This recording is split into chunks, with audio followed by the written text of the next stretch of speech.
I think that's going to be the takeaway from a lot of people when they see these rankings is that how do you have the best or second best player? How do you have the second best player in the world ranked like 28th? Yep. But that's what it is. This is who we're drafted against. Like that's what we need to take advantage of. So let's try to do that. Chris Kirk, better pick than Rory McIlroy. Who knew? Mayo experience. Mayo experience. Mayo experience. Mayo experience. Experience.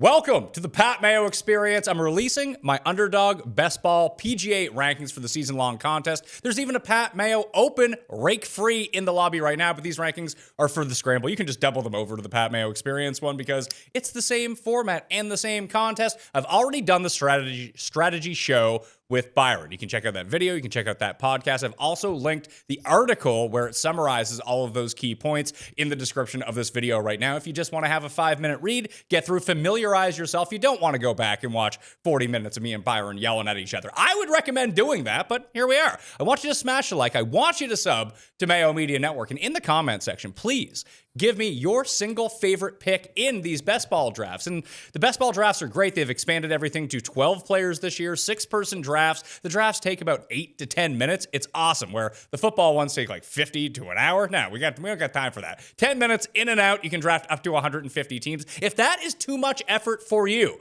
the Fantasy Golf Championship at fantasygolfchampionships.com, one and done, is also open now too. Sky, it's already 15% full. This is like new charted territory for us. There's like usually 20 people in it till the new year. And I love the gift for your dad. You know, that's a perfect way to do it. So he's always listened to the golf picks. So I'm going to get him in this year. Dude, that's the move. I never thought that my dad would have like interest in it. Like he likes golf. He likes watching golf. And the one and done is the perfect way to go in. You pick one guy a week. It takes you like 5 minutes. Now he wants to talk about it now for like half an hour a week. I'm like, Dad, you've seen my show. You know I don't pick any winners. So like I'm the wrong guy to talk to about this. But hey, it's great. I'm going to do it for my father-in-law this year too. Get him an entry. And he likes watching golf. He and his wife both like watching golf.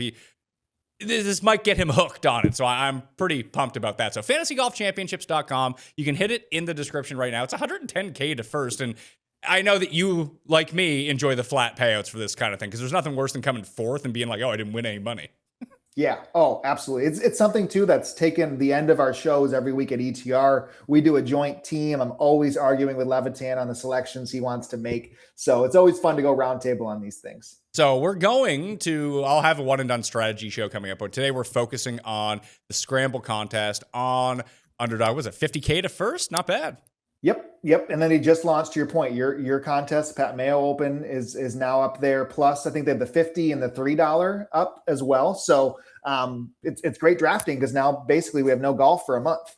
Yeah, because that's the biggest thing. There's no Sentry this year, which really threw, I felt, like a wrench into the strategy of what was going on with how to draft these players. You've already done 100 drafts, and all your ranks are up at Establish the Run if people want to go check those out. What have you learned from the first 100 drafts, and where'd you go wrong?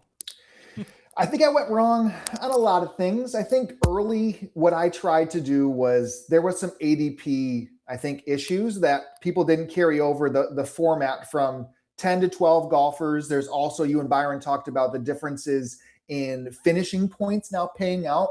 So it brought a bit higher floor to all of the signature event players. I think, a guy to the point of if you can get the entire calendar, if you get somebody who plays the Sony and the Amex Plus into signature events like a Siwoo Kim or a Sam Burns, I thought their ADPs were incredibly off. So early on, I just hammered a bunch of drafts of loading up. And I did kind of a roster debrief and trying to see where I was falling short and what was a way to at least structurally change that. And ultimately, I think it's as much as you can pay attention in manual draft, that's your edge because you only score 6 of your 12 golfers max per week. So having a roster of 10 signature event guys, which I did often, which was way easier than I thought, you just have way too much of a buffer. You could easily drop off the bottom of the signature event guys, number 9 and 10 on your roster, just say, and go with a player who needs to earn their way in or is pretty much going to guarantee that they're going to be showing up at non-signature events. So I think you hit on this well last year with this strategy of hammering these guys. I thought this year it would be a little bit better of overall for the signature event guys. I still think I missed pretty big on being way too low on a handful of those guys. So number one on that list, and next week or the week after I'll release it, but Michael Kim came on the show again and confirmed he's playing every event until the Cognizant. So that's one thing. So you sent me a little preview of your ranks. So you had Michael Kim, after I did my adjustment, I have him 6 now in our rankings as of this morning on ETR. I think guaranteeing that he is going to show up to those 6 events, because it is also factoring how easy the Amex and the Sony are. Like, that is such a difference of showing up. Even if you show up at the Farmers, like, that event is hard. You're not going to blast 120 fantasy points on that week, which you can do pretty easily at the Amex if you go really deep. So I think that was one where I would argue he's your guy. I think we need to be higher on him on the rankings. Okay, I like this. So the way that I want to construct the rankings, obviously I'll have numbers next to them, and you can find the rankings. They're out now. If you sub to the Mayo Media newsletter, they've already been sent to you, but you can find them up at betspertsgolf.com as well, all completely free. You can get the rabbit hole where you're over there as well. Use code Mayo. But is Scottie the clear 1-1 and then there's no argument for anyone else? Because people have been arguing Ben Griffin, but you and I were talking off air. Ben Griffin is going number 2. I just choose to believe he had the best year that he ever had, and it's not going to happen again. Not that he's going to be bad, but does that make him overall? Like, Eric Cole was going number 1 in these drafts last year. Oh, he's going to play all these events. Yeah, it turns out he's just not good.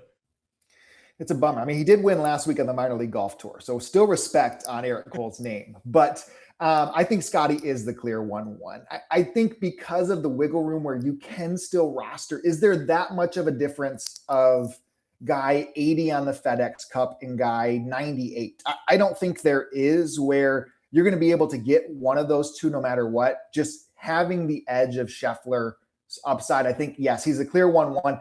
I have Ben Griffin's 3 right now in our rankings. I go Scheffler, Si Woo, and Ben Griffin. And then those are my clear 1, 2, 3, especially because ADP. Because, like, if you do rank Griffin 8, you're just never going to get him. I don't want to, like, walk into 150 drafts with that stone cold of a fade, even though I do think the biggest bone to pick that I have early on with the ADP of who is way too high, I'm going to have 0% Xander Schauffele. I think he's the worst pick in the draft right now, personally. What do you think on him? So I think that he's going to be good. I have him at number 2 in the overall ranking. So it's funny that we disagree on this.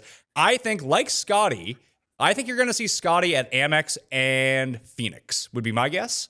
Because he was supposed to play Amex last year, hurt his hand, never came back for it. I think that he'll re-up his commitment and end up playing that. Now, this is I think, the most fun part of doing these rankings is that we don't know.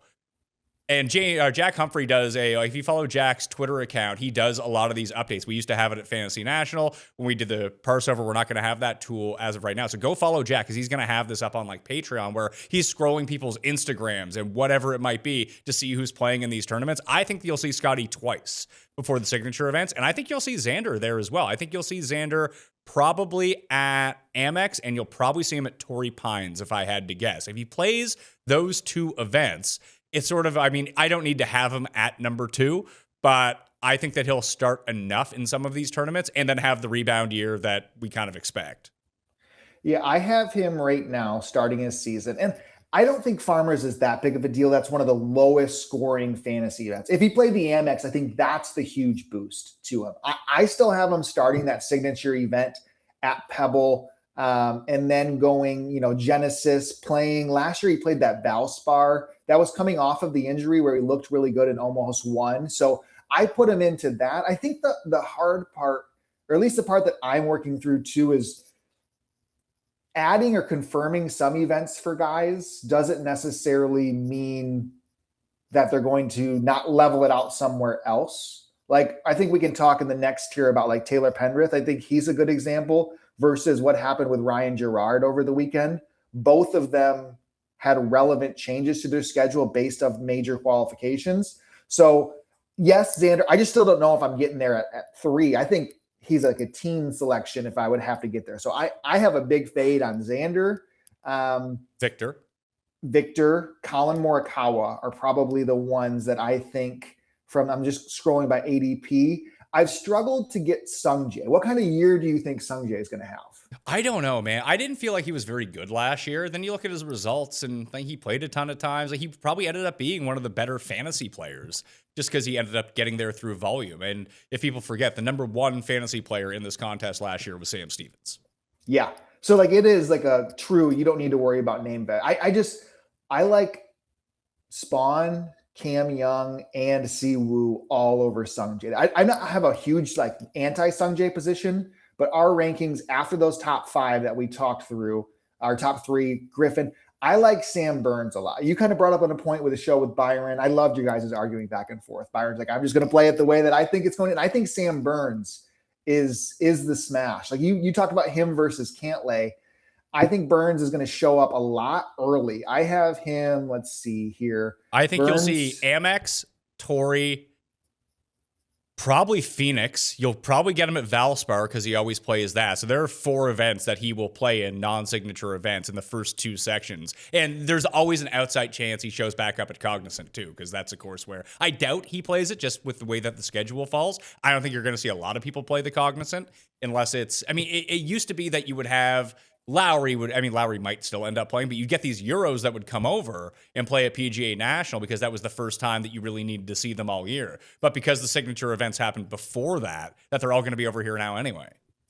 Yeah, and like part of the schedule buffer is when guys have the same status year over year, unless there's an injury like a Xander type of thing, I think they're going to play pretty close to a similar schedule. So I don't have Sam Burns too outlier. I think the Amex is massive. You brought a great point about Jack. Some of the tournaments also tweet out their commitments. So like the American Express has confirmed that Sam Burns is playing. So I would maybe even follow some of those tournaments too, that they do a good job of that. The Sony doesn't really, so still questions there, but I have Sam Burns there. And then I went into Cam Young, Michael Kim, then JJ Spaun rounded out my top 7 there before I got to Sungjae. So is there a very valid case that Sam Burns, because of his talent and schedule, should probably be the number 2 pick? I think it's probably a coin flip with there. You were arguing the Ben Griffin wedding experiment could end up being him taking a step back. But that's also what you just brought up too, is that we're now seeing Ben Griffin with a different status coming into the year. He had to play himself into so many of these things a year ago. And he showed up to Napa, almost won there. He showed up to Mexico, he won there. So maybe it's all fine, but getting married, lots of money in the bank account, there's almost no way that he ends up being as good this year as he was last year. Like last year was a career, he won 3 times. Like that's going to be the best year Ben Griffin ever has. I don't think that anyone has misgivings that he's like the next Scottie Scheffler or something like that. But would it surprise you if JJ Spaun was just a better player than Ben Griffin this year, or if Ryan Gerard somehow outscored him? So I think Griffin won at least early enough in the year. What did he win? The Zurich, and then he won in Texas. So I think if you won like one of the earlier events and then still committed to that schedule, I guess he might have not been to the degree he was, where he still needed to play. He's confirmed at the Amex. They were one of those that he tweeted. So he's playing there.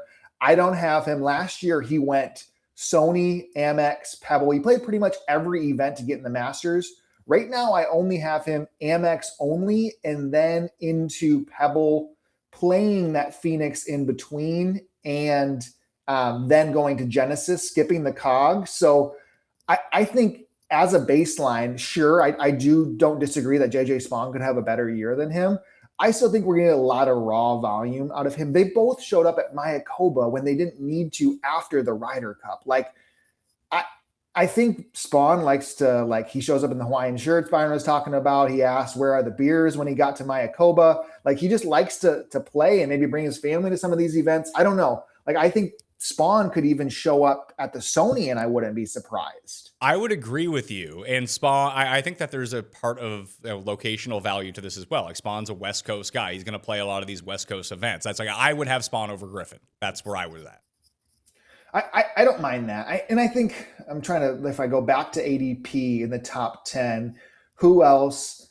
The next one to really have a discussion. Oh, we were talking about Siwoo pre-show.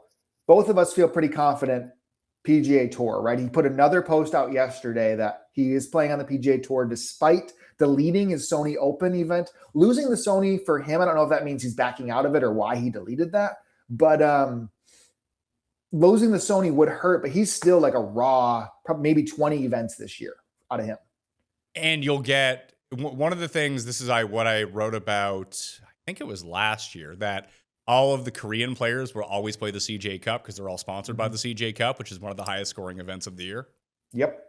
It's incredibly true. And Scottie gets a big boost for that because he always plays in the Byron Nelson as well. I guess the CJ Cup Byron Nelson. That's a big boost for him as well. Yeah, and I think, alone, you have enough replacement value down the board that you are going to be okay with Scottie. Even if he doesn't play those events, I still think he's the clear 1-1.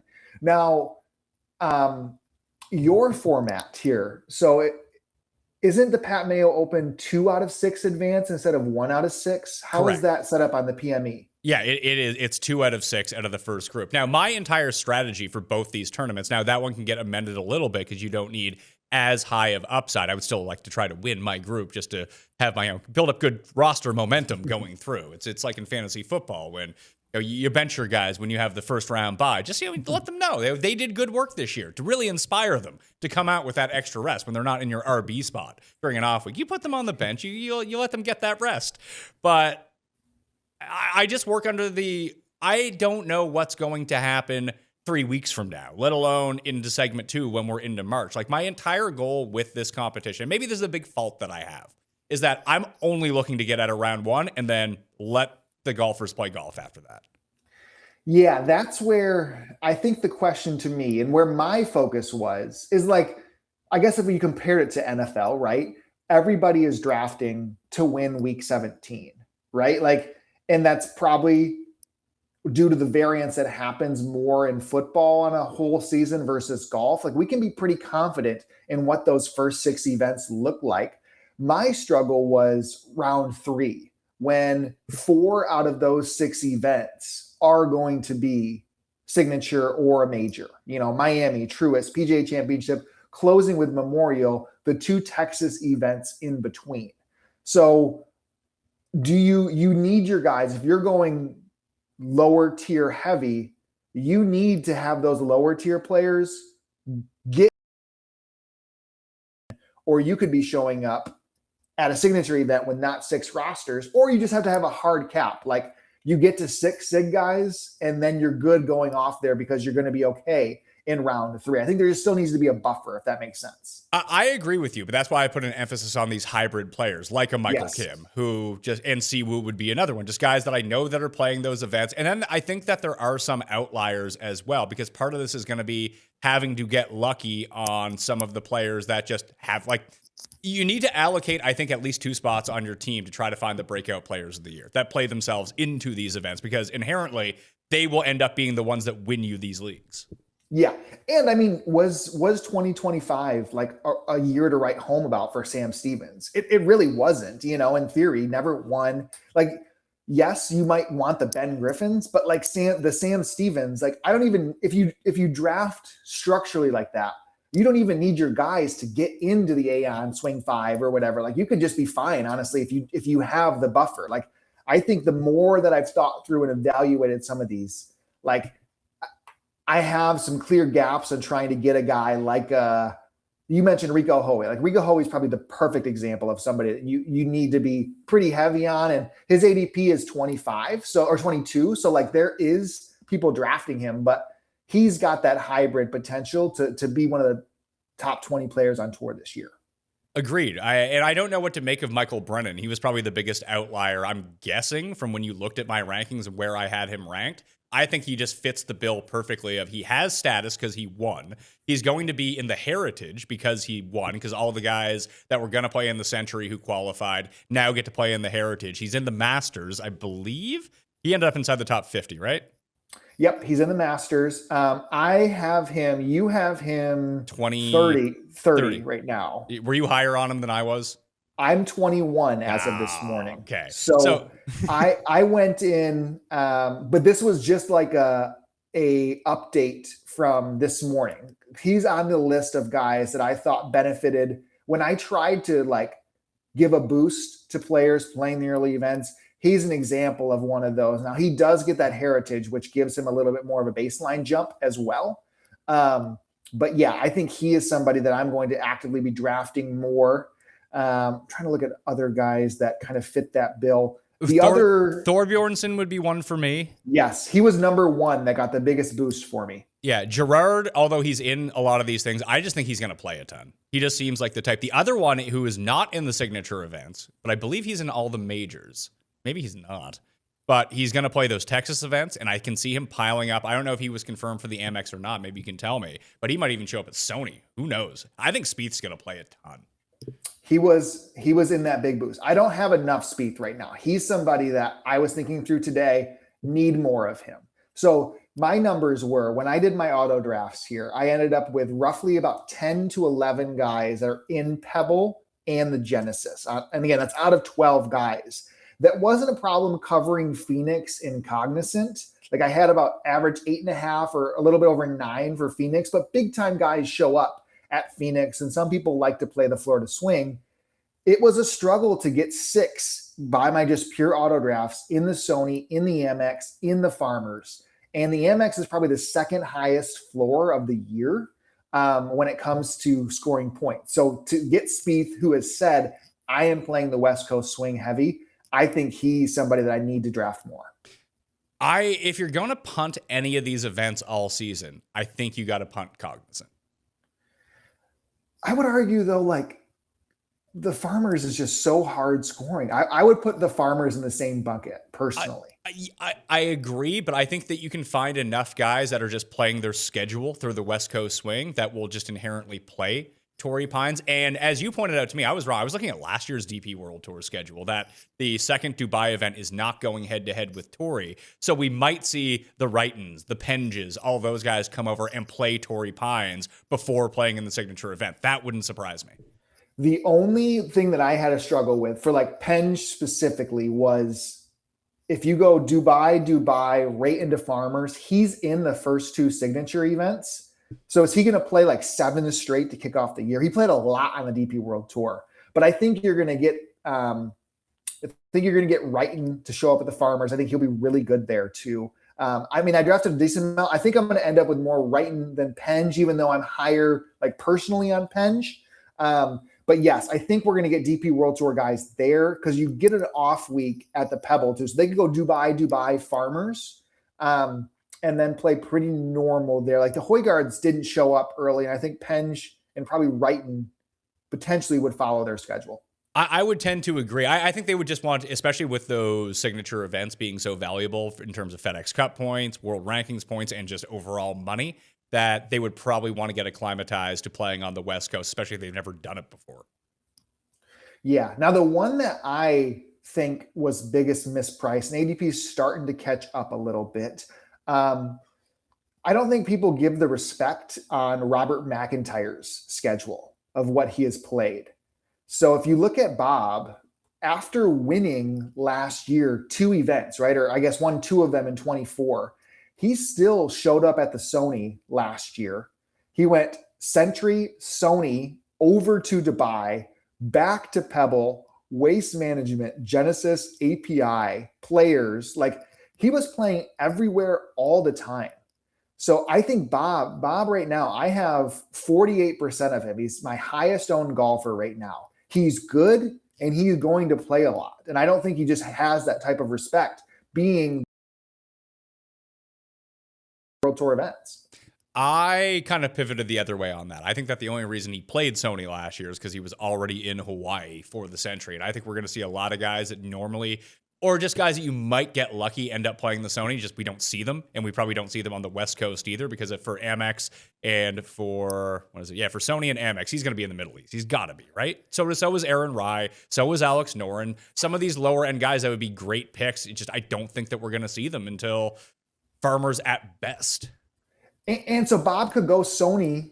Well, I guess Sony does affect the Dubai. Yeah. But the first Dubai is the non Rolex series. But Rory and Tommy still always play in those ones. Like totally. if you're gonna go to, because it's not even Abu Dhabi and Dubai now, it's just Dubai. That if you're just in Yes. Dubai, you might as well stay there. The other strategy, and I wouldn't fault anybody, you could just barbell this, not barbell, you could just wait on all of your drafts until the Friday before Sony kicks off, get the confirmation of Sony guys. Like, that's the hardest event probably to predict of the year due to Century not being there, right? So I wouldn't fault anybody. You'd wait till ADP probably caught up a lot, but at this point, I'm not going to have very many drafts left, and I could be wrong on a Bob being in the Sony for sure. So I'm going to max it at 150, I'm pretty sure. I think I played 125 last year, and those extra 25 I actually saved for exactly what you talked about. Was like, hey, can I wait a little bit more and maybe hear a bit more about the Sony or some of these earlier events? Because you will start to hear some stuff trickle out. But that was before the Century. Now we don't have the Century. The issue was that the contest was full by the time that I tried to go do that. Yeah, that's a factor in it too. And ADP will have caught up. I've been trying to update almost daily with ADP movements because we can be really high on guys like we've talked about, but you don't need to reach 20 picks to get there on them. So you have to factor in ADP all the time too. I'm looking at other guys here. We were pretty dead equal on Tommy, which I liked. Tommy's a good pick. He's not a great pick is the problem. Like, he's a good pick because he's Tommy and he'll be good. Like, just his floor is always so good. It's the same as Rory. Like, I don't really know what to do with Rory. Yeah, if he wins 3 times again and Domin wins the Masters, he's going to end up being a good pick. But if he doesn't do that, it's like, all right, like, we're not seeing him until the signature events. Yeah, Rory and Ludwig. I have 0% of both of them right now. Don't see a way. Now, I think the strategy for those guys, and I would loop Xander in personally, is in a contest that's 2 of 6 instead of 1 of 6, where you have the buffer early. Does it make more sense for those back end loaded guys? Because you have a little bit more wiggle room early, because the scramble is 1 of 6. Yeah, I would tend to agree with that, but I'm making these rankings obviously for the scramble, and I think, listen, you should adapt to the contest that you're playing, but 2 of 6, 1 of 6, there's a bit more leeway to try to plan out ahead. Like, there's a few guys that I did want to talk about that could factor into that later on, but you're going to get, like, can you even draft Justin Thomas? I ended up with more than I feel comfortable with personally. Like, he might not play until April. Yeah, I think that's the thing. Like, his, though, like, do you get the talent for basically one of your last picks type of selection is really what I was looking at. I think at this point I'm okay. Just not. I don't think you need to draft him. Like, I think if you had a crazy star heavy, now he's also an example where could he play more weirder events, right? Yeah. I would tend to agree with that. But it's just how, like, even if you did that with Xander last year, not knowing that he was going to get hurt, he came back, and it's not like he played well when he came back. He was still, like, recovering. Yeah, I think Thomas, what do I have him coming back right now as? JT. Like, he might be back by the Players. He might be back earlier. He might be back later. Like, a back injuries are tough. Yeah, he could go a lot of directions. Yeah, like, I would be hard pressed to not see him play the Players. If he comes back to the Players, maybe he would intro in an API. It's probably an awful place to come back for the first time, but so's Sawgrass. But could you get that Valspar? He played it last year, right, when he was in a rut. So could you get him back to back there? But that's a harder event too, in towards of raw scoring. So he's probably somebody that, unless you feel maybe more of a 2 of 6 type of advanced guy, or you have a stud roster and you feel comfortable adding him late. Well, the other one would be, like, what do we do with Jackson Koivin, who has status, but is going back to play college golf, but we might just see him pop up in these tournaments, and every time that he plays, he's great. I know. He's a tough one because I don't even think I have him ranked personally anywhere, just due to the fact of, unless you feel you have everything covered, because he tees it up. He's probably a top 20 player in every event that he plays in, realistically right now, right? So, and he's not playing many of these super difficult tournaments. And if he is still an AM, he will be probably the one that gets into Bay Hill, and he'll go play that like he did a year ago. But even if you saw him play like what Dunlap did, it's like, hey, come play the American Express, come play Torrey Pines. Like, sure, not doing anything else. And then you win. Yeah. So let's see. Clanton didn't get his card until Canadian Open. He played the Sony on the sponsors. He played the Farmers, Phoenix, Cognizant, Valspar. And then he turned pro. March 23 was his last event. He turned pro June 8th. When is the college golf season? I feel like they're playing all the time. I think technically NCAA championships is end of May. Okay, but they're not playing in January, are they?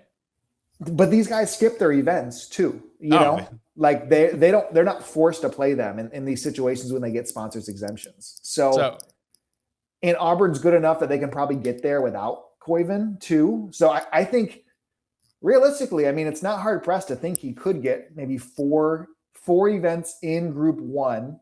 Does he win one of those? Then he's a tour. But why would he all of a sudden become pro 3 months earlier at that point? I don't even know if he turns pro if he wins. But I guess my point on him would be he will turn pro after what is usually the first tournament that they end up doing it at. The Canadian Open. It's a Canadian Open. And that's probably, that's what, Section 4? Section 3, that Section one, 4? Let me see. That one will be the last. I think it's the last event of Canadian Open. First event of round 4. Okay. So I wouldn't mind Koiven as a last pick if you really truly believe in his talent, if you work under the assumption that he might play Sony and Amex and get you those points then, and then come back and play the Goober events later on in the season. Because as you mentioned, Section 2 is just filled with signature event guys. Like, you're going to have signature event guys. You won't need him. He's kind of a dead spot on your roster, but might pop up in these tournaments that no one else is playing. And one of the big metas of like underdog drafting strategy is, can you get a unique piece that's a separator, right? You scroll down in the battle royales to get that last, unstat or like wide receiver 2 that nobody's drafting that correlates. Like, I think unique pieces at the end of your roster who are going to play those type of events is probably the best way to try to draft it. Because is there that much difference in, if I look at this, Bezuidenhout versus Matty Schmid, like, sure, Bezuidenhout's a baseline significantly higher, but I don't know on a full season, could you get more pops from Schmid that matter, a Pearson Cootie, like, he's probably close to undrafted, right? He shouldn't be. Well, there was a couple of just guys in general. Like we talked about, like Cootie, I have one spot behind Will Zalatoris. Cootie is 71.5 ADP, meaning borderline is not drafted in most drafts. Yes, and I think I have him at like 50-something. I think that's like right around that range. I have him in the Penge, Wrighton, Minwoo, Zalatoris, Hoagie, Horschel. Although Horschel might end up being a really good pick because he's not in the signature events. So I wouldn't be shocked to see him at Sony, Amex, Cognizant, and all those places that he normally plays. Yeah, I've got a Laxachusetts is his name in our Discord, who's heavy into underdog. And I was looking through this. He's really good at schedule predicting. He said, after I did my ranks, he goes, the guy I'm surprised you're not higher on is Billy Horschel. And I went and looked at his schedule. I was probably an event or two low on him, which I think the other part is the predictability of schedule overall on the year. It's actually probably easier than you think for non-signature event guys, right? They're going to have to just show up all the time to non-events. So, however, there is a big cachet to being a good player who's not in the signature events, be it Max Homa, Jordan Spieth, Billy Horschel, Adam Scott, is that when it gets time for the signature events, they'll be like, hey, want to play in a signature event? Yes. 100%. Yep. They're going to get those sponsors. You could probably just pencil those in, And those are the 4 guys that I have identified right now. I mean, they'll end up giving it to, what the hell is his name? Malnati, because they love doing that because he's on the Players Council. But outside of him, like, those are the 4 guys Adam that are going. Scott?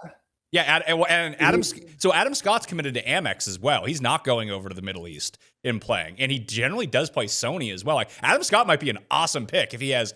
The issue is, does Adam Scott have any juice left? I know that was kind of where, like, I had him at a spot where it was like 4 events in a row, and I was like, he's just not going to do that,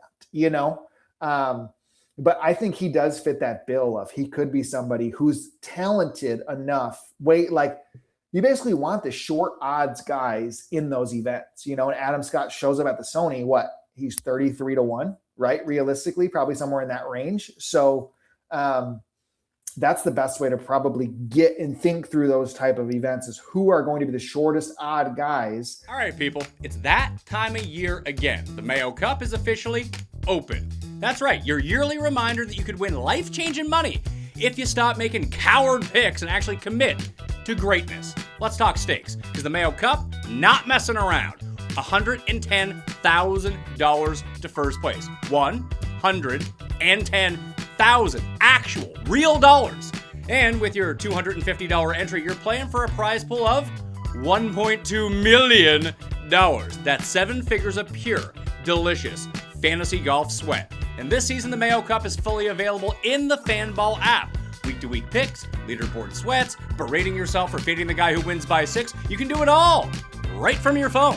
So head to the Fanball app, search for the Mayo Cup, and get yourself entered. $1.2 million in prizes. $110,000 to the winner. Just $250 to play. This is the year, unless you blow it again. But hey, you might not. Sign up now. The contest tees off January 15th. I gotta tell you about pre-alcohol, my secret weapon before a night out. I used to choose a great night or a great next day. Now, I get both with ZBiotics. It's the world's first genetically engineered probiotic made by PhD scientists to fight rough mornings.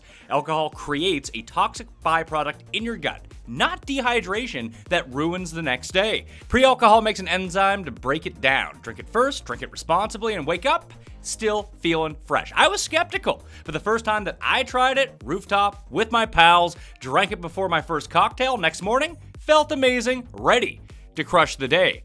Go to zbiotics.com/PatMayo to learn more and get 15% off your first order when you use PatMayo at checkout. ZBiotic is backed with a 100% money-back guarantee, so if you're unsatisfied for any reason, they'll refund your money, no questions asked. Remember, head to zbiotics.com/PatMayo and use the code PatMayo at checkout for 15% off. The holidays are here, the season of giving, and at Underdog, they're going big. They even hooked me up with Thunderbirds tickets. It was great. It's like Underdog knows me better than I know myself. But here's the crazy part. They know you guys just as well. From now through the 31st, Underdog is dropping exactly what you want. Daily promos every single day. College football, pro football, basketball, fight sports, you name it. Promos every day for you to enjoy. So check your app every day. It's Underdog Unwrapped, and it's going to be our best one ever. Now, you brought up Billy Horschel. Let me put up that list. Rasmus Højgaard, I think, is somebody who also isn't in those signature events that's going to play a bunch and is good and has that crazy ceiling. We talked about Thorbjornsen. Let me see. Matt McCarty. What do you think of Matt McCarty? I like Matt McCarty just because he's going to end up, and he got himself back into the Masters from last year too, which is nice. Yep. I think. I didn't think about. I have him in there, but yeah, he top 12 that, right? He was T12, so he got his. I think he ended up being a low lefty, and he was T12. He ended up getting back in the Masters. So all right, nice free payday there. Mm-hmm. Davis Thompson, Jake Knapp were others that I thought are non-signature event, low odds type of players in those first events. Chris Kirk, another one. Well, Kirk's in the first few signature events, I believe. I think he's in the Aeon swing, isn't he? Let me double check here. I have Kirk. Kirk came in 57. So yes, he should be in those first two, 51 through 60. So those guys were Valimaki, Greiserman. So that's the other, or Greiserman. Live rumors for Greiserman are running heavy right now. So there's what, 4? So how do you factor this in? Because I'm thinking about this as I'm like kind of readjusting the name. The one name that we didn't move that I've moved up to number 3 in the rankings, just as we're talking through this, trying to make tiers, is Straka. Because Straka's committed to playing Amex, and I know I told Byron he's probably not going to play Cognizant, but he probably is going to play Cognizant. Yeah, former winner there? I have Sepp. Let's see. If you can get Sepp, and let's say he only plays 4 times in this first swing, which is probably low, but he plays Amex, both signature events, and Cognizant. Him playing Cognizant makes him a super valuable player. I have him ranked 11th right now. But if I could guarantee you he played both of those events, along with the other stuff that he plays, how far would you move him up then? So I have Sepp. Let's see what I have him locked. I have him playing the Sony. I have him playing the Amex. Oh fuck! If he plays Sony, Amex, and Cognizant, and the 2 signature events, you get those 5 starts out of him, the 2 unique starts. He's been somebody who's played. He played the Valspar last year. and he can go like nuclear. I mean, he won twice last year, I think Sepp is ranked there. The guy that I had, who is in signature events that plays a bunch, that I think will play Sony and Amex, who I have side by side, who we haven't talked about either. Poston? I like Harry Hall. Hall and Poston, I think, are more similar than people think. And everyone is drafting Harry Hall, and no one is drafting Poston. That's fair. What's Hall's ADP now? I thought he was like top 15. Yeah, he's 14.3, where Poston is 37. 36. Yeah. I have I get that Hall might be the better overall player, but at the same time, like, they're not that dissimilar. I have Poston 13th in our model. I have him lowered because he's ranked 19th because of the ADP difference. But yes, he's my second highest drafted player. Poston is. But then you start to think about, if you're trying to project out, like Rico Hoey is sitting there. Hoey's going to play these first events. He's in the signature events, at least the first two. Then he would have to play his way into the rest of them. Like, do you downgrade him below the Halls and Postons because of that? Or I think of those three guys, he probably has the best year, like, just based on his, and listen, maybe he turns out to be a huge bust, but at least I'm projecting him to be higher. So in my ranking, do I go with Hoey higher than these guys? Because I know he's playing, and then I know he actually has to play more to get himself back into some of these things. I don't care if he doesn't play in the majors. Like, I have enough guys that play in the majors. It's getting into these signature events and filling out the rest of it that I'm super concerned about, trying to find these hybrid players. That's why I like Cantlay so much. Cantlay, and like, the more we've talked, the more I think that Sam Burns might be the second pick. I think Burns and Siwoo is a coin flip for two. If you have Ben Griffin worries, which I don't fault you, and who is the best of the three golfers? Each of them have I think Burns is just better than people give him credit for and plays more than you'd expect. So I think he's deserving of two. I think that not the trouble with Rico Hoey, but I guess you're never without a win. You're never going to guarantee that you're in every signature event, right? Like, do you show up to the John Deere if you won the Cognizant? If you're Rico Hoey, I don't know if I want to get that into the weeds of things, but I don't have as much Hoey as I do. I have way more Poston, way more Harry Hall than I would Rico Hoey personally right now. Well, because they're guaranteed to be in those. I understand that. And I think that Poston's ADP is not reflecting that. Harry Hall's is reflecting that. So out of those three guys, Poston's clearly the better pick, especially compared to ADP. But I did want to circle back on that live stuff we talked about. Grazerman's rumored. The Siwoo stuff goes in and out, but it seems like he keeps saying that he's playing on the PGA Tour, so I will tend to believe him on this. But I think that both the South African guys, Potgieter and Garrick Higo, are in danger of going to live. I mean, they've been the most floated names out there. And we didn't see Hatton and Rahm go until mid-January. So you draft these guys, they might be a zero. Now, is the Stingers roster full? Is my only question. I don't know if they're trying to do country things, right? Who's on that team? Louis, Charles, Dean. Who's their fourth guy?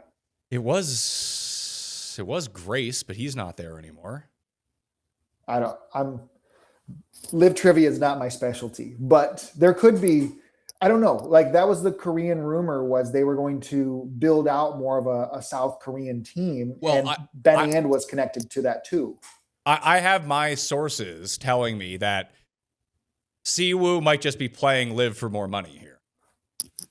Yeah.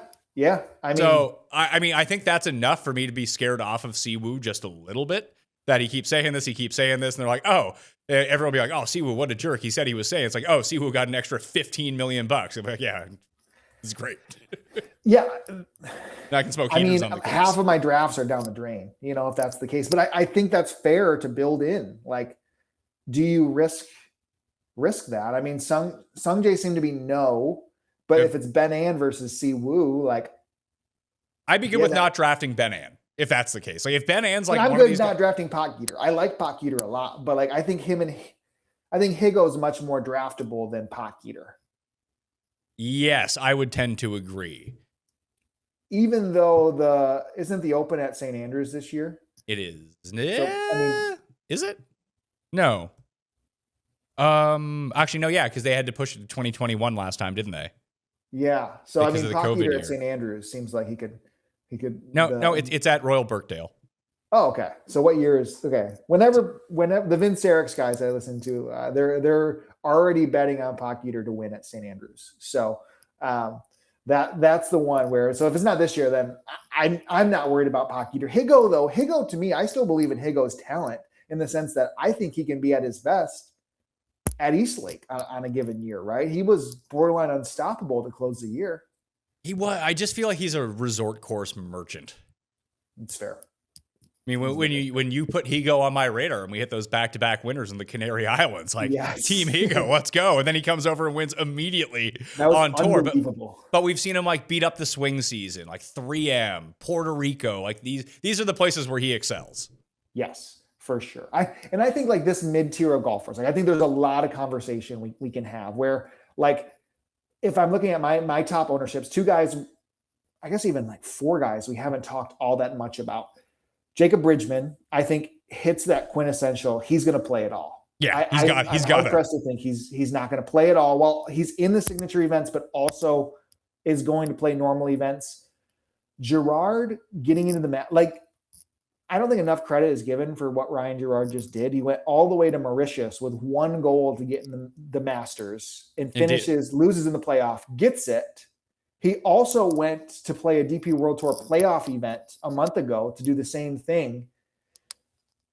That's just a mentality of you're going to do whatever it takes probably to keep status up. He just now has a little bit of a breather that he's in the Masters. So maybe it takes an event or 2 off of the early year, if that makes sense. Maybe, but I like if we saw him show up at Sony and play Amex, I'm not going to be super stunned. No, I think I have him in both. And Pendrith was the last man out of the Masters now. So I think it's almost a boost to Pendrith. He's going to get in the Masters, but I would think. But he's 51, so he's going to have to play a little bit more than you'd think earlier in the year. I have a ton of Pendrith, and number 50 was Sam Stevens. I think Sam Stevens can have as good of a year as he did last year playing everything. And all 3 of those guys have their signature event status as well, which is very helpful.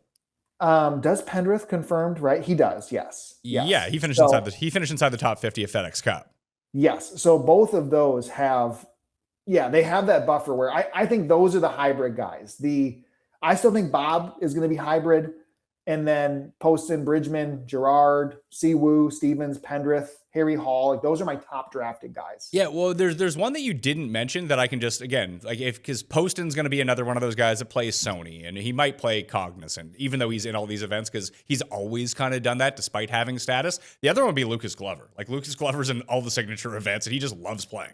He'll play every Texas event. I think he confirmed that he's playing the Sony. Which we already had him in. So he needs a boost. Amex, he's playing both of those. Yeah. Yeah. So he needs a big boost up.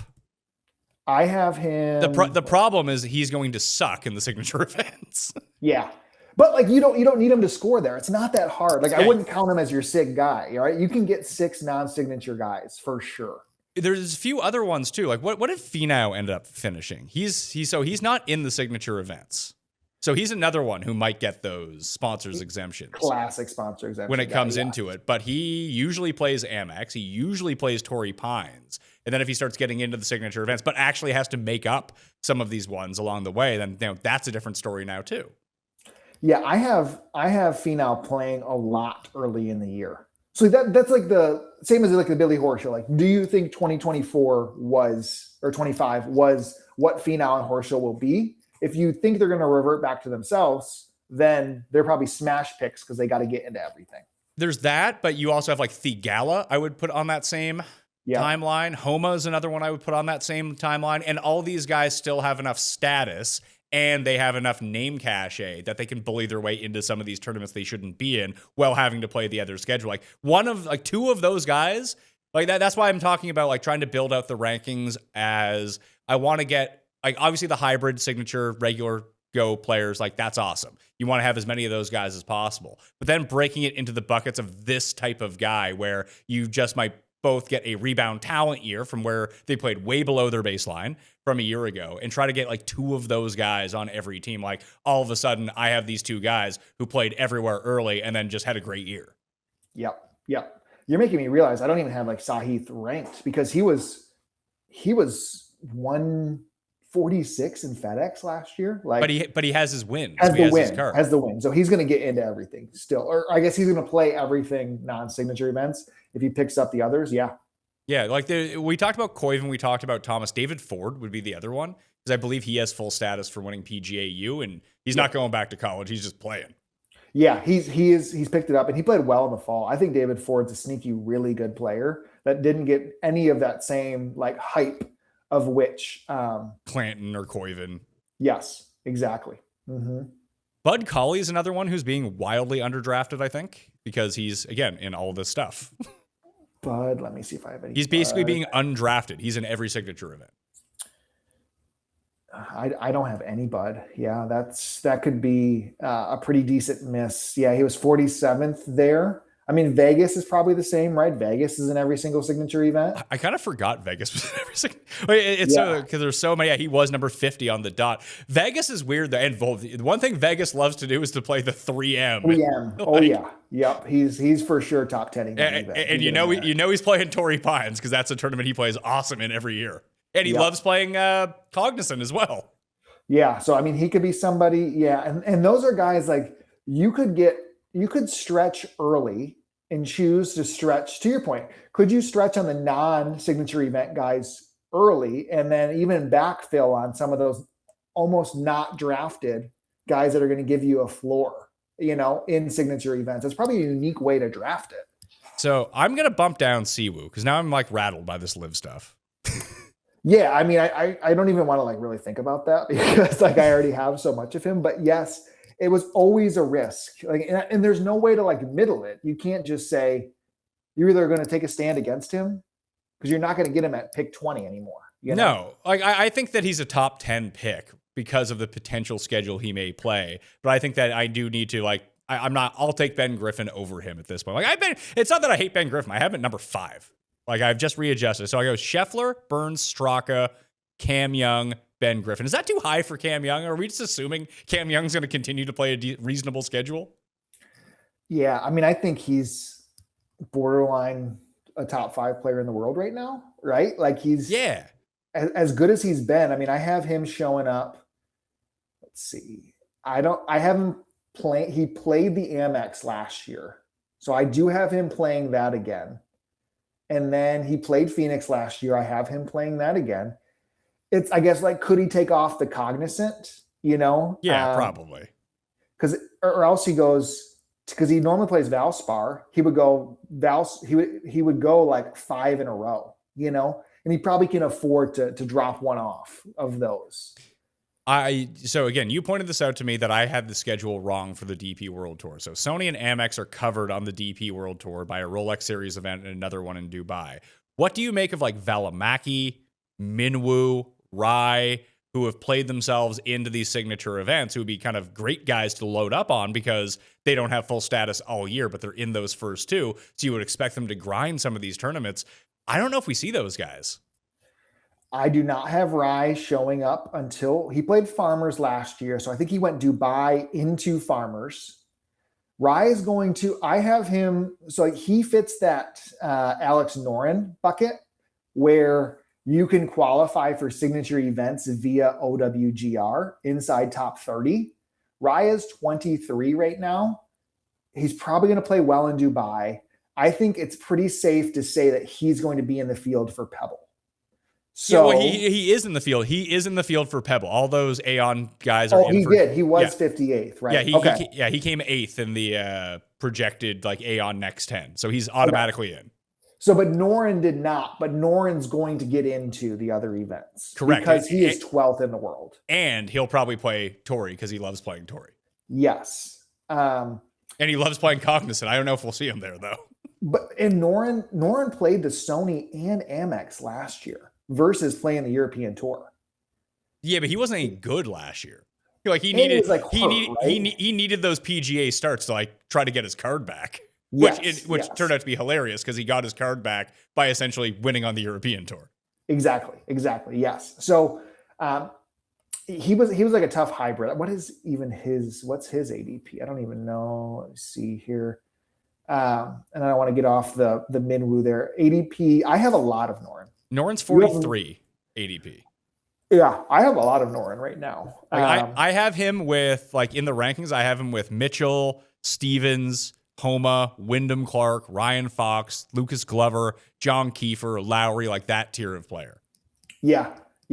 I had Lowry a little bit higher because I thought he could be a little bit more Bob-like. I think I could probably back off of the Lowry stance a little bit more. I have 0 Sammy and 0 Minwoo right now. To your point of the safety of winning on the PGA Tour gives them that they don't have to play those early events, probably go make more money there, show up at Torrey, potentially even skip Torrey for Sammy, and he'll go right into Pebble. Minwoo, same thing, right? Because he's in that Aon. I think those guys both start at Pebble. Maybe Minwoo comes to the Farmers, but I think both of those guys could easily skip Farmers and start right at Pebble.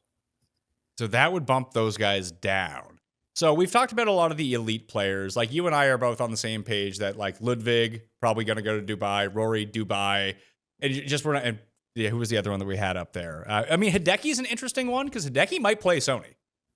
Right, he won it last year, right? He didn't win. No, he won Century. He won Century. Yeah, but he won Sony. Before. But just a lot of the Japanese players play Sony because there's a connection between that and the Japanese tour. Yes, because you might sneaky get Morikawa in the Sony too. Yeah, I mean, I have a huge Morikawa. I don't even think you have him. Do you have him ranked right now? Did I forget to have him in? I forgot to put his name in. No, yes. There he is. No, he's right after Russell Henley. Okay, maybe I pulled it in wrong. What's your raw rank for him? I think it was like 25. Okay, so I guess that's not hard to get. I can get some Morikawa there, but like if it's between me for like Morikawa, I'd rather take Akshay, who I know is playing some of these earlier. Like Akshay, I think is a great pick because he's just so young. Like youth is kind of on your side. Either you want like the mid 30s grinder guy who like, or even like 40s guy like Lucas Glover, like this is it. Like I need to make as much money now as I can because it's going to be over soon. Or take the 22-year-old dude who's like, I got all the energy in the world. I'm playing as often as I can. You're not concerned? Akshay just got married this past weekend. You know, we could have the Ben Griffin. That's his caddy though, so he's good. yeah. He is confirmed playing the American Express as well. Yeah. So just to know, I wanted to look this up as you were going through it. So for the American Express, Ricky is another one who's confirmed American Express and is in all the signature events, but I believe needs to play his way into all the majors, which is interesting. Let's see, Ricky Majors. I have him. Yeah, he is not in the Masters. What I did is if you are basically close enough to qualify for the Masters or right in that range, you're going to play the PGA Championship based off of their OWGR, you know? But the US Open is going to be harder for those type of guys. So I would say you can pretty much guarantee all of these guys would play the PGA Championship, but they're going to have to play well to get in Masters, US Open Championship. Yes. But I'm less concerned with my guys missing the US Open. I'll have enough guys to field a team in the US Open, and that will be the lowest scoring event of the year.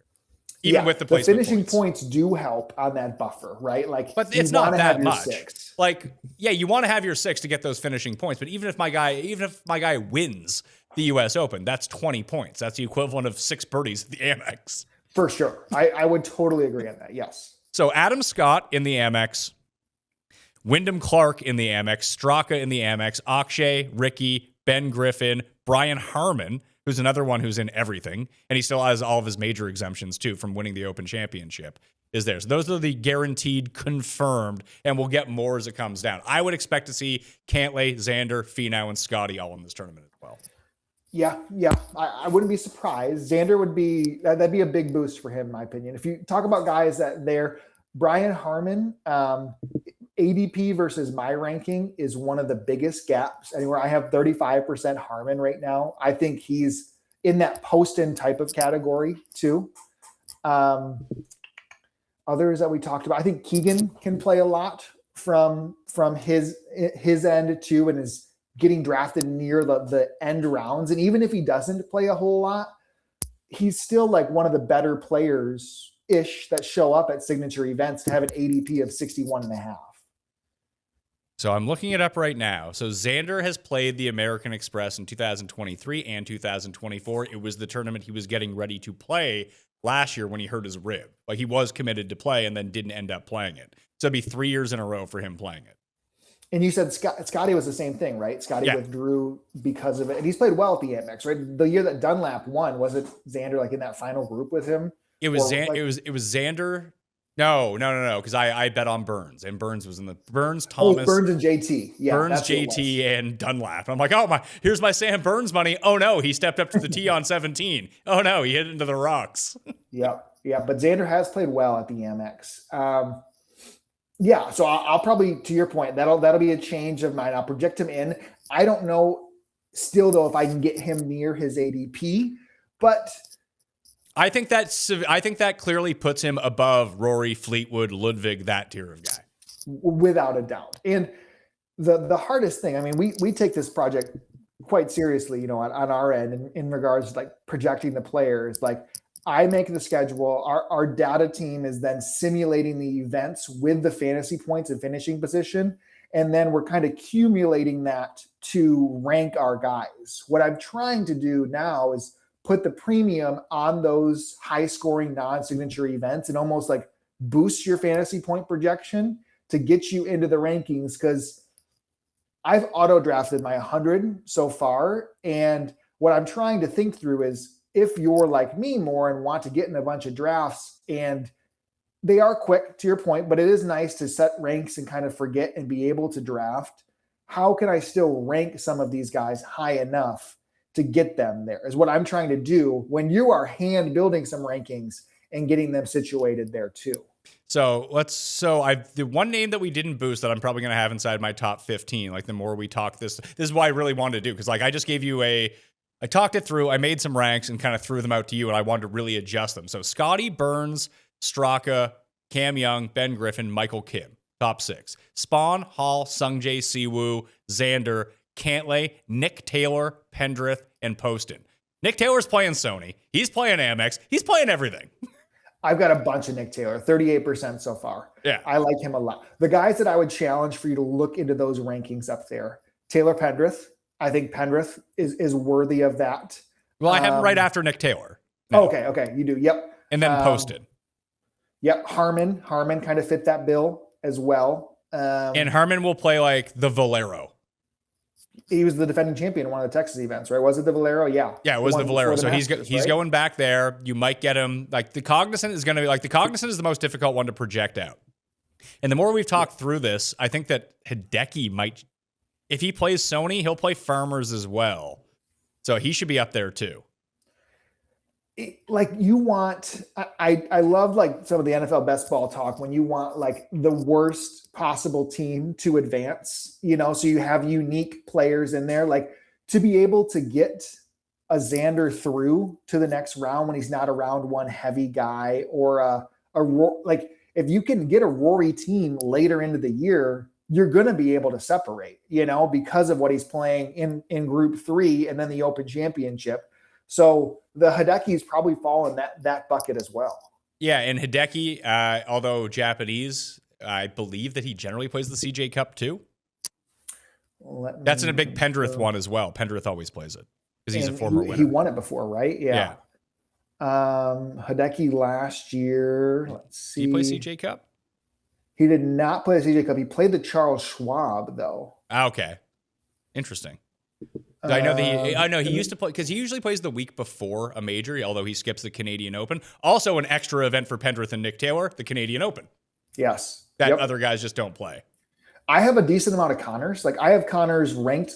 I think you had him top 20 here. I'm a little bit lower. I'm actually pretty close to you. I have a good amount of Corey Connors too. But I think all those guys that we just mentioned, like I'll put Connors after Hideki. So we'll go like Taylor, Pendrith, Poston, Harmon, Hideki, Connors. Like I've now kind of boosted those guys all above Fleetwood, Ludwig, and Rory. Stevens, I think Stevens is borderline there too. ADP's not there, so you can probably give him a little bit of buffer. But him and Bridgman, yeah, you know, I'm less concerned about ADP drafting in that kind of way, if that makes sense. Like I want the guys. I'm good with just not having any Rory. Like if I lose because I don't have Rory, I lose because I don't have Rory. I'd rather make my stance of I want these volume guys. This is how I'm going to get the maximum amount of teams through. And just by simply through attrition and volume that I can outlast other people in these other rounds. Yeah. I think that's fair. Like I'm just not going to get any of them either, and probably be pretty okay with it. And they're probably, if they're drafted where they are, you're going to have a heck of a team to still advance through it, you know? Are Ryan Gerard and Denny in that Poston, Connors, Stevens type tier? I think so. I have, like I said, Gerard is one of my top 1 players. Denny is very close for me. I had, let's see, some of the other guys we hadn't talked about. Like, I don't mind Ryan Fox. Okay, because he'll come back to Canada. He'll go back to Canada. I think he just snuck into the signature events. I think he was like in the 40s, right? Yeah, he's in all of them. And he just seems like somebody who went from like playing the Myrtle Beach Classic, you know, into playing like still everything. Like I know he had to last year at that time, but I still think there's some pretty potential volume heavy stuff from Ryan Fox. Now he does bring along the risk of would he play the Dubai events instead? Yes, I think that he would. Which he has before, but I think midsummer Ryan Fox will play quite a bit, like he did last year, because he still won the Canadian Open, which I guess after that he got into signature events, but he'll play the Scottish. Yeah. I don't know. I think Fox was okay. Like I'm probably ended up with too much of some of like what I thought are higher talented European Tour players.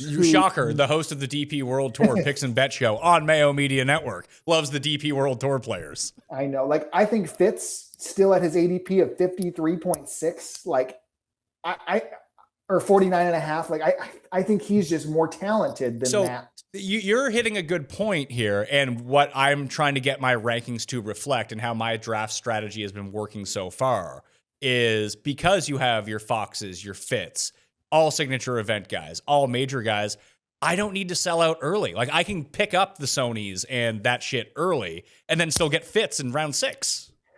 Like I love Rory. Rory's a crazy talented player.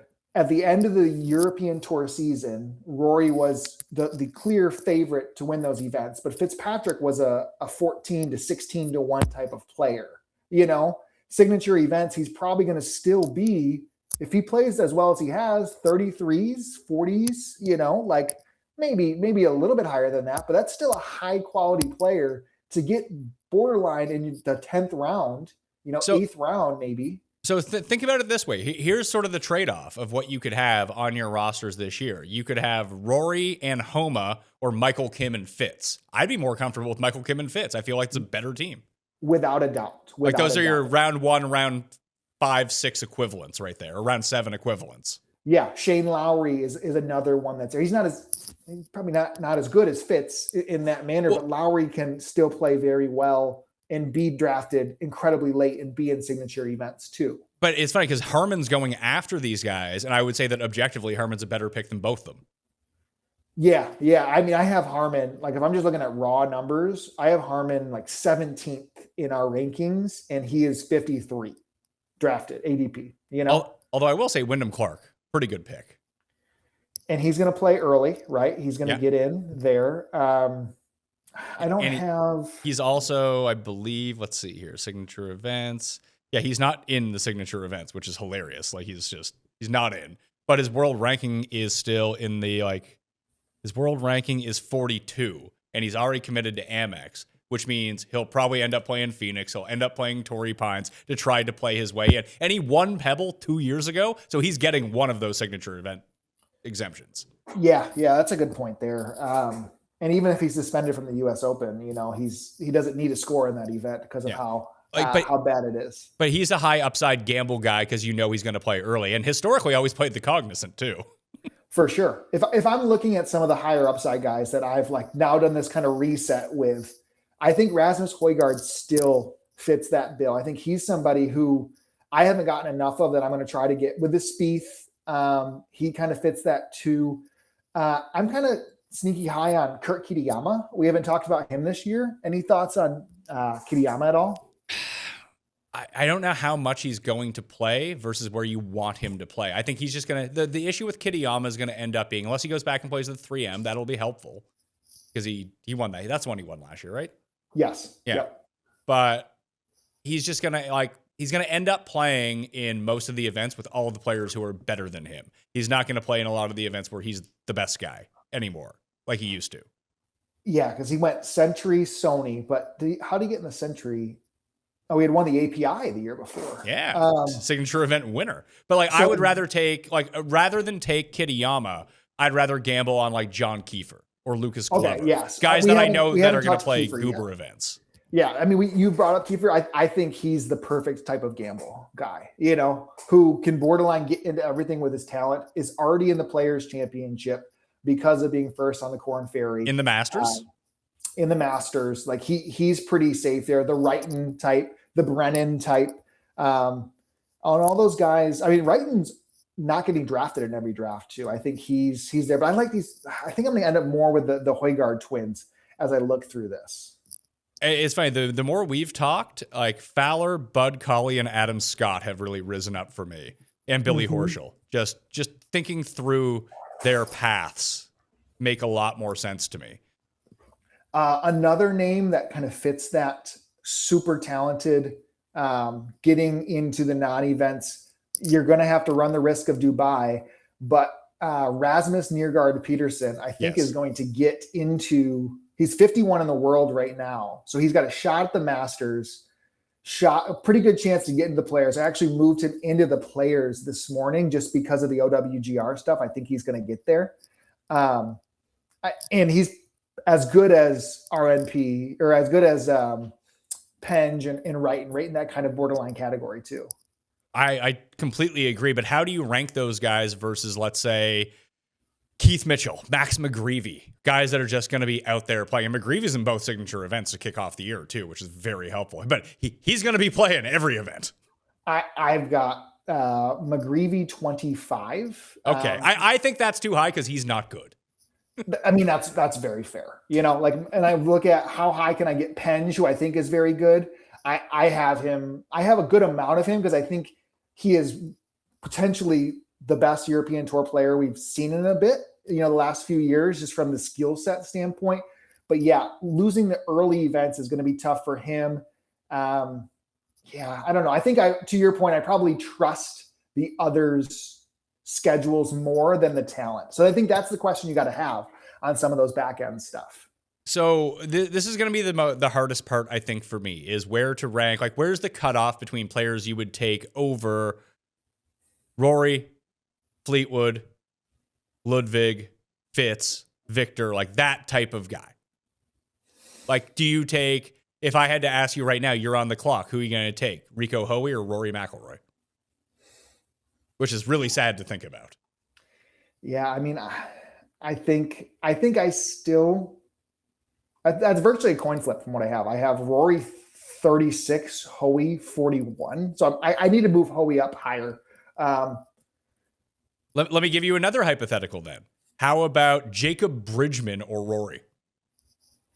I know you have Bridgman projected for more points. Yeah, Bridgman. Mm-hmm. You're not thinking about that. The thing is,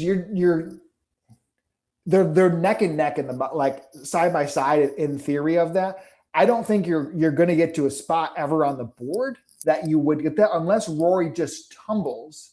But I still think I would trust if I'm at pick 20 and I need to think through it. I think I'm still going Bridgman. Yes. I guess there is what you talked about, the ability to be unique, that if Rory does start to slip, he's still going 9th in these drafts. I'm not taking him at 9. That's way too high. No.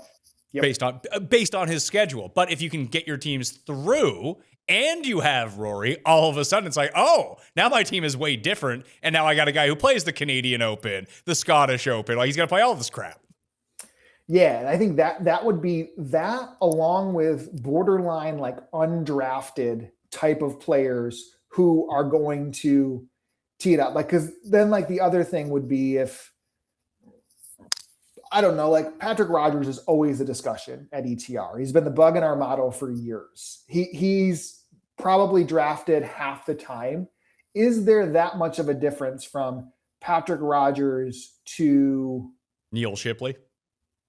Yeah, but Neil's like probably not drafted that much. To like somebody who is like, I guess you brought up Higo earlier.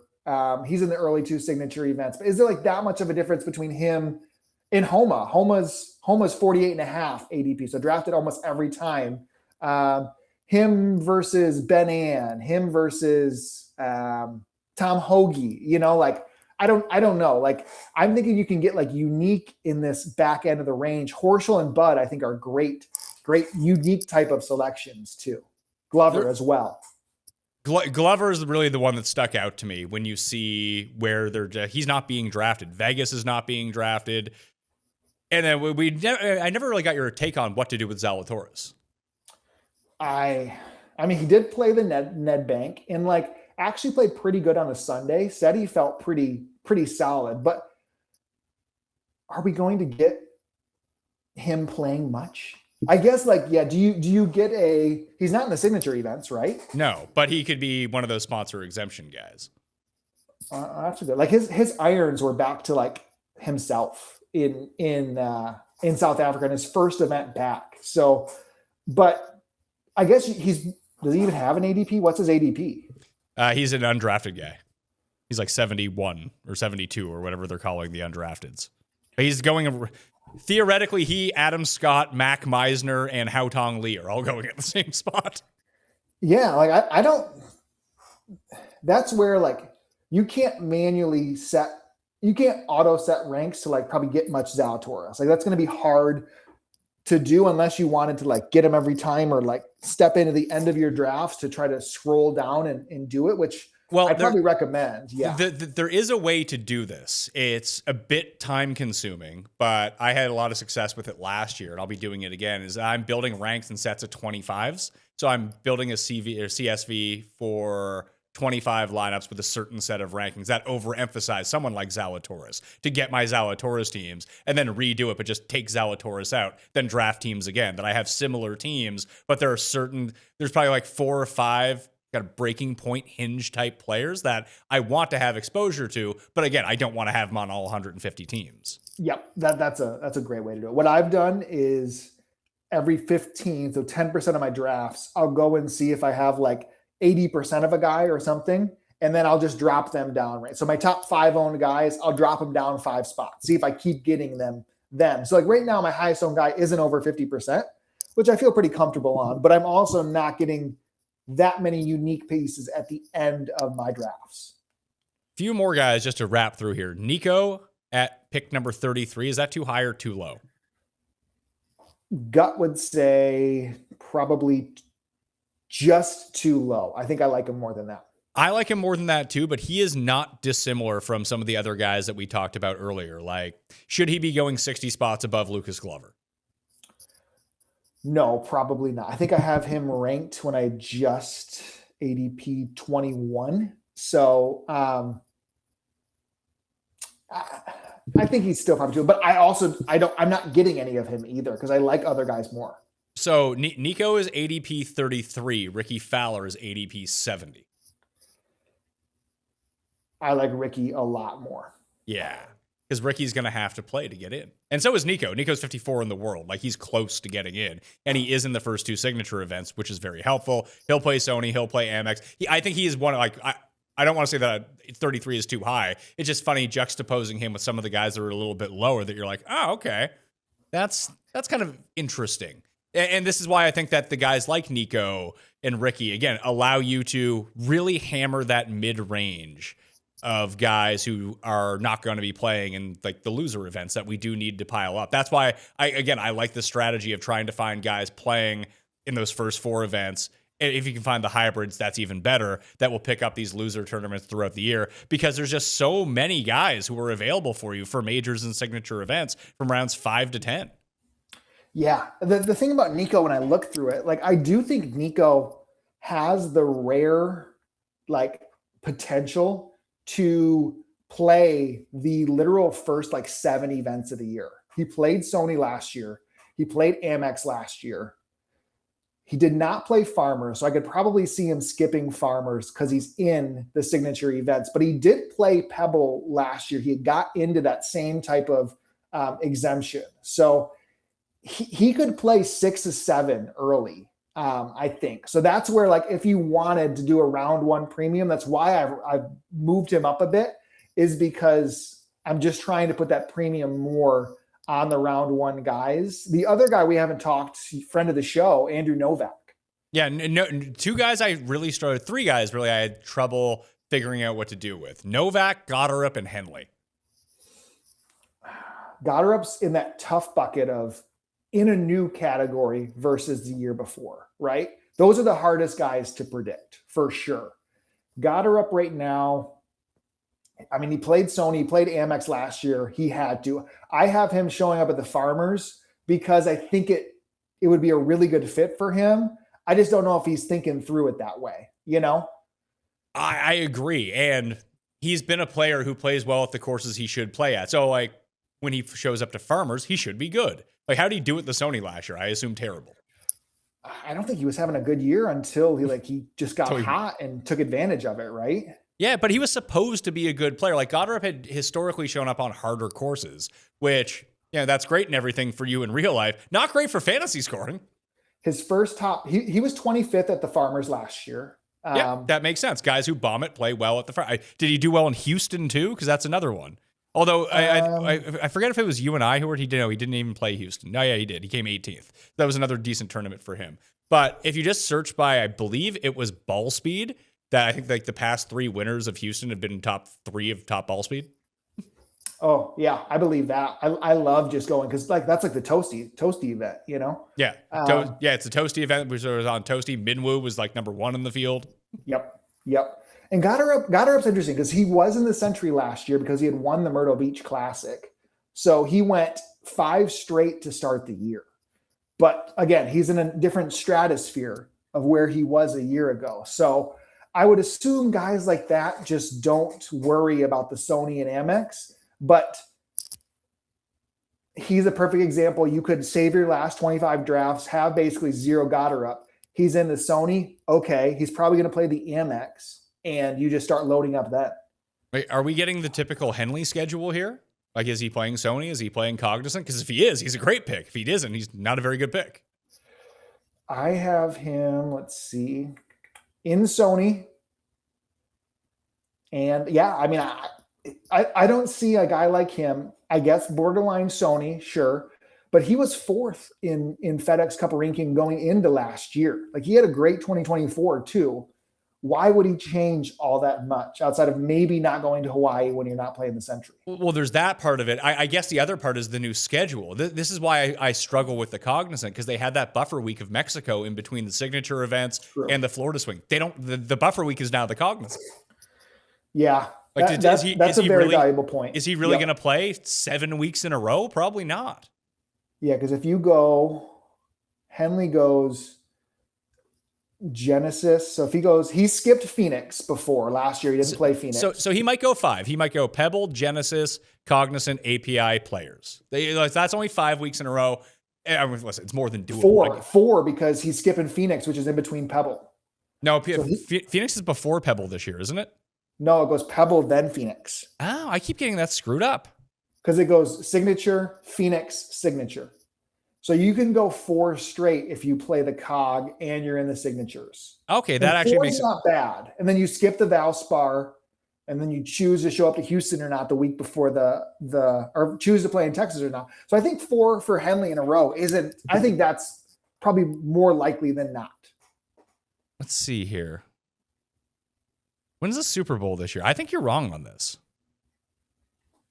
Super Bowl 2026 is February 8th. Yeah, so it's Phoenix, Pebble Beach, Genesis. It's the 2 signature events in a row. On Underdog's schedule, it goes Pebble, Phoenix, Genesis. Yeah, that's what it was last year, but the Super Bowl is like, because Phoenix is always the same week as the Super Bowl, right?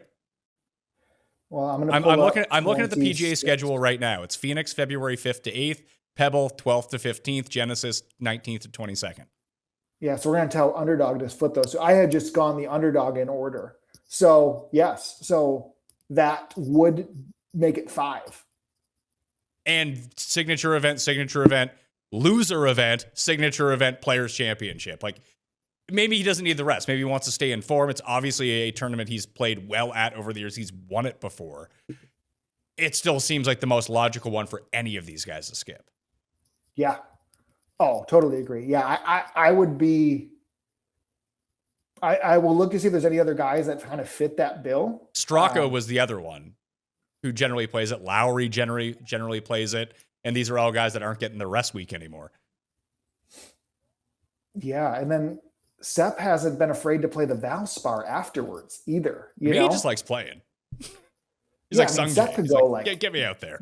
He could go nuts early on in the year. I mean, there's a chance to go 7 in a row, which, I mean, Sepp has done that historically. But there's just no need. I think, to your point, the COG is probably the event, and it's also the event that you could, points-wise, feel comfortable. Probably, I would rank them Amex, Sony, then Cognizant in regards to importance, like you said earlier. Well, let me try this. Let me go past 5 years. I'm using the rabbit hole right now. So betsportsgolf.com, you can use the rabbit hole, get yourself in. And I believe starting in the new year, the dual subscription starts. So if you have a Fantasy National membership, you'll have both sites. If you have the BetSports membership, you will have both sites. They just got completely redesigned the back end of Fantasy National. So it should work a lot quicker, a lot smoother with far fewer errors anymore. We want to get that ready for the Sony. It might be like a week into the season, but we'll be good to go on that front, and we'll get some of the tools parsed over to the rabbit hole to make it one super site at some point. But I just want to search past 5 years PGA National and see if we can find some players who just historically play it. Now, again, that's a little bit different because we have the situation of no Mexico now, but like Chris Kirk is gonna play in the Cognizant, 100%. Always does.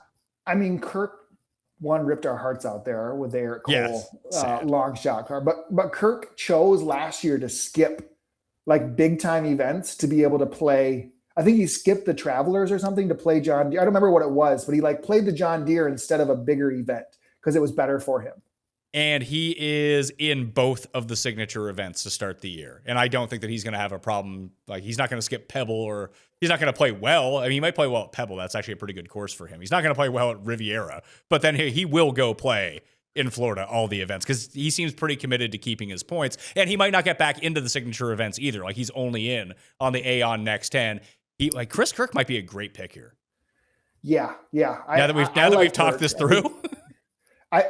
So the guys that I have in the Cognizant that I think run the risk of now that extra week are Henley, Lowry, Cam Young, Sepp Straka are the 4 like clear tier 1 players that would run into this situation now. See, I'm glad we talked this through.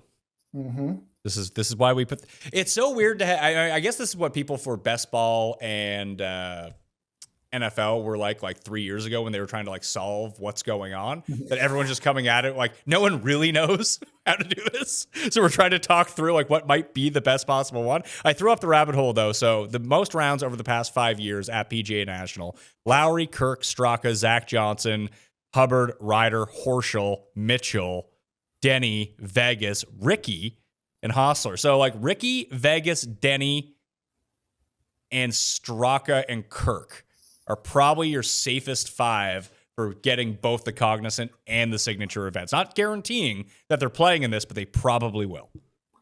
Yeah. Yep. I think so. If I'm looking at guys that I have in the Genesis that are not in there. Yeah. Denny, Rico, Harmon, Kirk. Glover also usually plays it too. Yeah. Glover, Berger. We haven't talked Berger today. Yeah. He's in all the signature events as well. And he loves the COG playing over there. Sungjae is a former winner. He might end up playing. And the thing about Hoey, Poston Kirk, as well. Yep. Think about Hoey, Kirk, Valimaki, Nico, Grazerman, McGreevy. They aren't in the API yet. So like that brings their chances of the Cognizant probably higher. Agreed. So if we're trying to do it, because you sent me, I mean, I'll share this with the people because you sent it to me. But when you looked at your starts, your projected starts per event, you found yourself hilariously overweighted at the signature events and maybe not even being able to have 6 guys in Sony, Amex you'll get, but Sony, Cognizant, maybe even Tory. I feel like taking a few of the Keith Mitchells, the Billy Horschels, the Lucas Glovers, Chris Kirk especially, now looking like talking through this, solves a lot of those problems. Yes. Because the risk you run of like, are you going to score that many points more from your 9th and 10th guys in the signature events to outscore your 3rd and 4th rounders, just say, versus not having a guy. Even have a miscut at the American Express, you're probably going to score as much as the API, or more. For sure. Because especially the Amex, because it's a guaranteed 3 rounds. Yes. So the one thing that I'm not studying or I don't get exposure to until Underdog releases it all is how do the rest of the teams look that I'm drafting against? I guess you just want to set yourself up the best. I'm hoping that the other rosters are also in the struggle spot of 6 of 6 in Sony or Amex. And if that's the case, sure, I might be okay here, but you could set yourself up crazy well to just get out of round 1, like you talked about, and let the rest happen. And that's the strategy that I'm trying to deploy with my rankings. Again, my rankings, you can get them in the description of this video. If you sub to the free Mayo Media newsletter, you'll get them. And if you just want the updated versions, they'll be on betspertsgolf.com. Sky, thanks for doing this, man. It was a lot of fun. Of course. I mean, there's not much to talk about these. I know, I guess you got football going on, sure. I got football, It's good to talk golf. Yes. I did. I watched a bit of the Mauritius over the weekend. And I started looking at flights like, that looks like an awesome place. Like, yes. How much does it cost to get to Mauritius? That part was like not great, but it wasn't undoable. It was like 45 hours of flying to get there was the problem.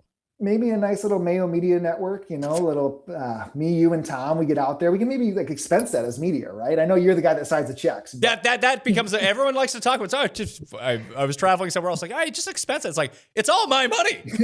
Yes. I can either by Underdog. I can get it. I get a better tax rate on it, sure. Yeah. But I'm still. It's either keep the money or not keep the money. Mauritius might be too ambitious. Maybe there's somewhere magical Kenya Open. I'll barter with that. Him producers come as well. What's that? Him producers come too. Yeah. Producers, yeah. See, now we're I even fly. So I brought everyone to Toronto for the live event, which included like 8 flights from people. I was like, good Lord, this is piling up quickly. Yeah. No. Yeah. I appreciate. You talk to the Kabugi man. We'll go to the Magical Kenya Open. Deal. I'm in. And I think Paul will still be betting that guy for life. Oh, for sure. I think he's borderline family member at this point. That's it. So Skylar Hoak at SkyhookDFS on X, establish the run, and you're going to continue to update your rankings. Like I'm going to unless a lot of stuff changes, I'll probably do my updates like every Monday, something like that. Just I find if I change them too much, people get just a bit confused about what's going on. Yeah, I'm only alerting the Discord like once a week on major changes, but I'm probably in there. Because I'm drafting so much, I'm probably in there once or twice a day just to look at things. But there's also, we didn't talk about it, there's slow drafts too. We have a few members that are going pretty heavy into slow drafts, which give you that little bit of buffer too. That'd be nice in case, you're in the second round or for the end of the first round, something like that. And then Siwoo joins Liv. You're like, well, let's get that guy off the list. Yep. I'm thinking, man, you're going to make me lose some sleep. Byron too. Byron's going to be losing his mind once he hears that. I see. Maybe I just say these things to screw with Byron. Just so maybe you're trying to get Siwoo in the second round. That's what it is. Yeah, I'm trying to. It's same as my strategy with Rory. I get his ADP pushed down to 35, and then I can finally take him. But I think that's going to be the takeaway from a lot of people when they see these rankings is that how do you have the best or second best? How do you have the second best player in the world ranked like 28th? Yep. But that's what it is. I'd rather, this is who we're drafted against. Like that's what we need to take advantage of. So let's try to do that. Chris Kirk, better pick than Rory McIlroy. Who knew? Let's have a year. No, I appreciate this. It's fun to keep up with golf. And we have an extra week. We're going to be a little sad early on in January with no Century. So we'll be anxiously awaiting the Sony Open field. We'll be waiting for that. And people need to get into the one and done fantasygolfchampionships.com. In order to do that, $250 per pop, $110,000 to the winner, $1.2 million in guaranteed prizes. But because we lose that Century week, which I used to hype up the one and done contest that always starts at Sony. I missed that week now, so I got to start hyping it up today so it gets filled. Deal. Like I said, I'm in. Our ETR team is in. We enjoy it. We were not too successful last year, but it's a new year. I had a good year last year. I went from like 11th to 100th over like the final 4 weeks of the year, which sucks. I ran out of good picks, but I'll see if I can get you guys some free entries as well. Maybe you guys can give those away in the Discord or something. Yeah, we're always in. We're supporters of you for sure. All right. Thank you so much, Skylar. When's DP World Tour returning for Dubai? Yeah, it's not till that same week. So we've got it off now that Mauritius is closed. Tom and I are not going to be back till January as well for that. All right, so check that out on the Mayo Media Network. You can get that in podcast form as well. I'm Pat Mayo. Use code MAYO at Underdog to get yourself a deposit bonus and draft even more teams in the Scramble and the Pat Mayo Open. My rankings available down in the description. BetspertsGolf.com, the Mayo Media newsletter. It's all there for you, all right? Give me your favorite pick down in the description as well. And I'll see you next time. Pat Mayo Experience! Experience!